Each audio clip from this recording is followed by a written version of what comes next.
Magandang araw po, welcome po sa aking channel, Love9 TV. Nandito po tayo ngayon sa Imus, Cavite kung saan meron po tayong bagong video presentation. Isang modern design house and lot na may elevator.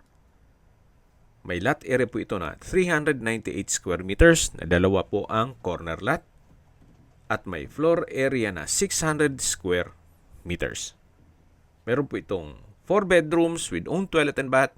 May penthouse, music room, linen room, may maid's room with own toilet and bath, view deck, at 5-car garage.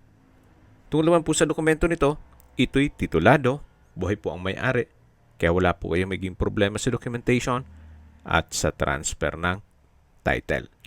Nakabakod na rin po buong property at may landscape na rin po. Napaganda po ng lokasyon nito, gawa ng malapit po sa lahat ng business establishments. Well-maintained po itong bahay, kaya ready for occupancy. Wala na po kayong ipapagawa dito. So ito po yung main door.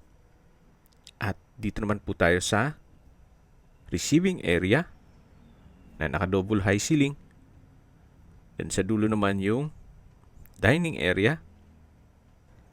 At dito naman po yung covered lanai na may sliding door glass.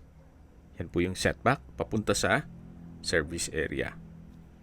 Ito po ulit yung dining area. Yan po yung breakfast nook at yung formal kitchen. Ang full video presentation po ay mapapanood nyo sa aking main YouTube channel na Love9 TV Official. Binibenta po ito ni owner sa halagang 25 million pesos. Kung may mga katanungan po kayo, tawag lang po kayo sa aking numero. Maraming salamat po.